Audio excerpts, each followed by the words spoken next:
Hi everyone, welcome back to another video and happy 2023. I am so excited for this year. I have so many exciting things planned and I'm excited to kind of share today what some of my New Year's goals are going to be. I don't love the term resolutions, but personally I do like making goals. I love writing lists and just kind of ticking things off a list is very satisfying for me.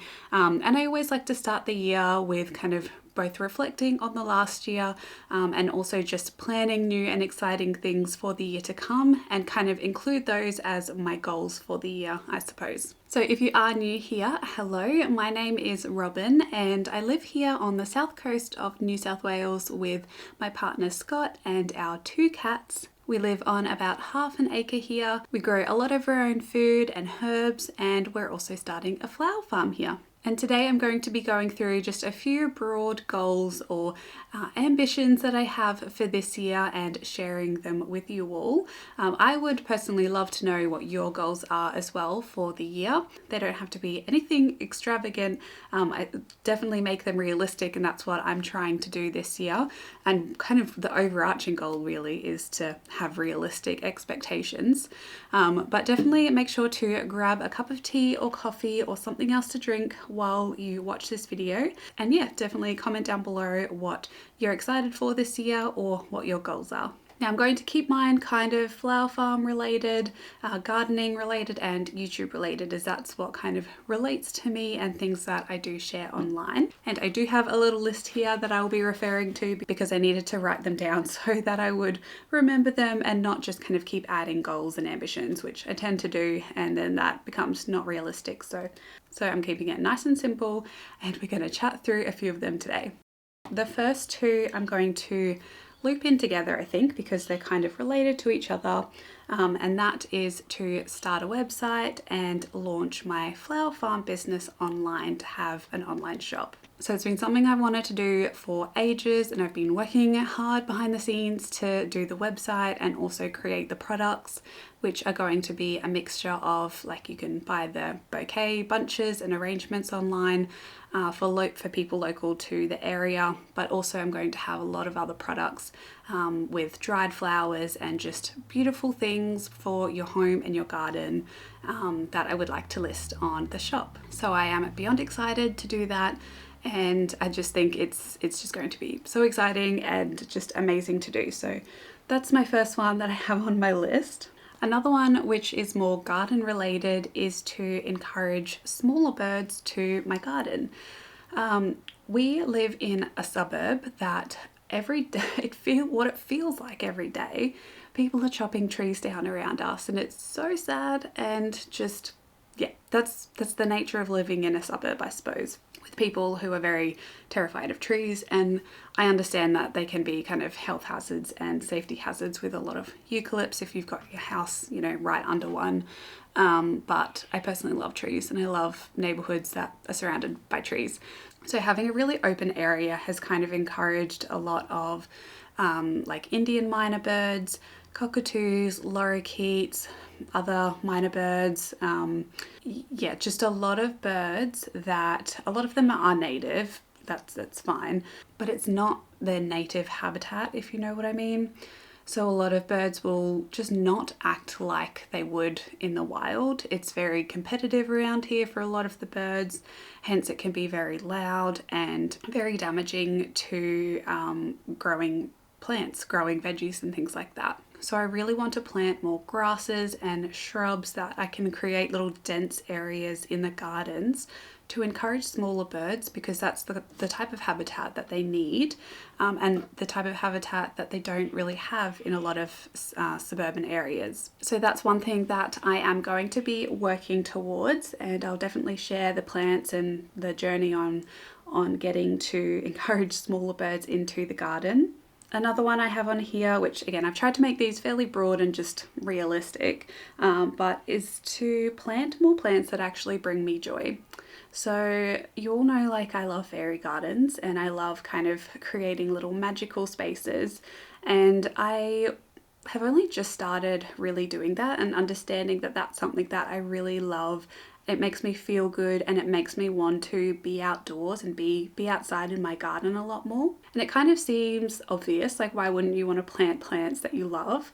But I kind of more had the idea from after visiting Merribee Gardens, which is like an open garden around us, where they had different garden rooms.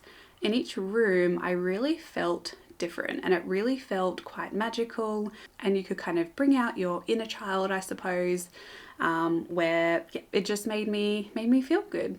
And while I've definitely worked towards that in the cottage garden by planting roses and other shrubs that I love, I would love to just keep doing that in the garden and kind of create little themes in the garden. So I would like more of some cottage plants in the garden, but to separate the different sections of the garden so that it feels like you're walking into a different room or you have different emotions that come up. So that means like grouping different plants together that I love.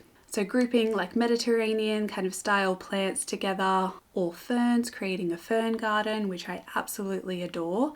I would love to have more ferns in the garden, and just to create different garden rooms, I suppose, throughout the place, rather than just randomly planting plants, but be a little bit more intentional and have a set list of plants that I know really truly make me happy. Like a lot of natives, leptospermums, ferny kind of plants, and really focus on those while also planting vegetables, but growing a little bit more perennials and focusing on that. Another one that I have is to create my own seasonal calendar. I've spoken quite a lot about nature reading and being in tune with the seasons on this channel, and is something that I would love to continue myself by really observing each month and highlighting one or two species that are either flowering or fruiting that are native plants in my area, to kind of just really understand my environment a little bit more. So I'll definitely be doing one or two nature walks and doing those the same walk each month to identify different plants that are flowering, so that I can kind of know, okay, well, this flowers around this time, it makes me feel like this, and I just feel so much more connected to my natural surroundings when I'm going to have like a set calendar that I can refer to, and also help me to then, or guide me to know what I can and can't plant around that time, to create both notes on native plants and animals, but also then how that corresponds to things in the garden and what also grows well around those times. And then the last one is a pretty big one. It's a pretty big one, and that is to be self-employed. I'll see how this goes. Yeah, I've always had supplementary income from like research and university jobs and things like that, but I really want to see how I go just with a year being self-employed through both YouTube and working, doing kind of garden contract work, and starting the flower farm business. So I'm gonna see how we go. It's definitely going to be a risk, and it's not necessarily well, it is a goal, but it's not a goal that I'm putting any pressure on myself. I'm just going to see how things pan out, and yeah, just see how being self-employed goes, I suppose. It's very scary and I am kind of terrified, particularly because we are looking to buy a house very soon as well. But yeah, I'm just going to see how I go. It's something I've wanted to do for so long and really suits my personality, I feel. I love doing what I'm doing now with YouTube and the flowers and garden work, so I would love to continue it for another year. So I'll see how I go. So those are just a few of my goals for 2023, some big ones in there, but hopefully they're all fairly realistic and I can work towards them. Again, I don't put any pressure on myself, but I do find that having goals and being positive towards those goals in terms of like thinking that they are going to happen really does help me, and has helped me in the past with getting to certain goals by having a positive mindset. That I definitely would encourage you to write down some goals and truly believe that they will come true. Please let me know what you are excited for in 2023. What are you doing in your garden or your house or life? Just let me know some of your goals for 2023 and we can all read them and encourage each other in the comment section. Thank you so much for watching this video. I hope you're excited for lots more content in 2023. And like always, if you do have any requests or you would like me to cover anything in the videos, do let me know in the comments down below. Thank you so much for watching. I hope you're having a lovely day wherever you are in the world. And until my next one, happy gardening, everyone. Bye.